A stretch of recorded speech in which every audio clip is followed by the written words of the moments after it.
నమస్తే, ఎలా ఉన్నారు? బాగున్నారా? నేను మీ పద్మజ. ఈరోజు శరన్నవరాత్రులలో 4వ రోజు. అమ్మవారు మనకి 4వ రోజున శ్రీ లలితా త్రిపుర సుందరిగా దర్శనమిస్తారు. అమ్మవారికి ఈరోజు చేసే నైవేద్యం దద్దోజనం. ఈ దద్దోజనం రెసిపీని నేను ఎలా చేస్తానో ఈ వీడియోలో నేను మీకు చూపిస్తాను. ముందుగా దానికోసం నేను ఇక్కడ ఒక చిన్న గ్లాస్ బియ్యం తీసుకున్నాను. దాన్ని 1-2 సార్లు శుభ్రంగా కడుక్కొని మనం తీసుకున్న గ్లాస్ తోటే 3 గ్లాసుల నీళ్లు పోసి అన్నాన్ని ఉడికించుకుందాము. నేను 2 విజిల్స్ పెట్టుకొని అన్నాన్ని మెత్తగా ఉడికించి తీసుకున్నాను. కుక్కర్లో ప్రెజర్ అంతా పోయిన తర్వాత అన్నాన్ని చల్లారబెట్టుకోవాలి. అన్నం మనం చాలా మెత్తగా వండుకోవాలండి. మెత్తగా లేకపోతే ఒకసారి మెత్తగా మెదుపుకోండి. ఇలా మెదుపుకున్న తర్వాత చల్లారిన అన్నంలో కమ్మటి పెరుగు కలుపుకోవాలి. చూడండి, నేను ఇక్కడ 1 కప్పుడు పెరుగు తీసుకున్నాను. ఇది వెయిట్లో వచ్చేసి 400 ml ఉంటుంది. అలాగే నేను బియ్యం కొలుచుకున్న గ్లాస్ తోటే 1 గ్లాసుడు కాచి చల్లార్చిన పాలు పోసుకుంటున్నాను. అలాగే మన రుచికి సరిపడా ఉప్పు వేసుకుందాము. నేను 2 స్పూన్లు వేశాను. ఇలా వేసుకున్న తర్వాత అన్నం అంతా కూడా ఆ పెరుగు పాలల్లో చక్కగా కలిసిపోయేలాగా మొత్తం కలుపుకుందాం. ఇలా పాలు పెరుగు కలుపుకొని అన్నం పక్కన పెట్టుకోవాలి.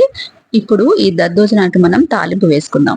స్టవ్ పైన ప్యాన్ పెట్టుకొని ఒక 3 స్పూన్స్ దాకా ఆయిల్ వేసుకుందాం. ఆయిల్ వేడవగానే ఒక గుప్పెడు జీడిపప్పులు వేస్తున్నాను. జీడిపప్పులు దోరగా వేగిపోయిన తర్వాత వాటిని తీసి పక్కన పెట్టుకుందాము. ఇప్పుడు ఇదే ఆయిల్లో 1 స్పూను ఆవాలు వేసుకుందాము. అలాగే 1 స్పూను దంచి పెట్టుకున్న మిరియాలు వేద్దాము. నేను 1 ఇంచు అల్లం ముక్కని ఇలా సన్నగా తురుముకొని వేసుకున్నాను. అలాగే ఒక 2-3 పచ్చిమిర్చి కూడా కట్ చేసి వేసుకొని ఒకసారి వేయించుకొని తర్వాత ఒక 3 ఎండుమిర్చిని కూడా యాడ్ చేసుకుందాం. దాంతో పాటే కరివేపాకును కూడా వేసి ఒకసారి వేపుకోవాలి. ఇందులోకి నేను ఒక చిటికెడంతా ఇంగువను వేస్తున్నాను. ఇలా వేసుకొని వేపుకున్న తర్వాత తాలింపు తీసి మనం కలిపి పెట్టుకున్న దద్దోజనంలో కలుపుకుందాం. ఆ తాలింపు అంతా కూడా దద్దోజనానికి మొత్తం పట్టేలాగా చక్కగా కలుపుకోవాలి. మీరు అప్పటికప్పుడు తినాలనుకుంటే కనుక ఇలా తినేసేయచ్చు. లేదు సాయంత్రం దాకా పెట్టుకుంటామంటే ఇంకొక గ్లాస్ పాలు కలుపుకోండి.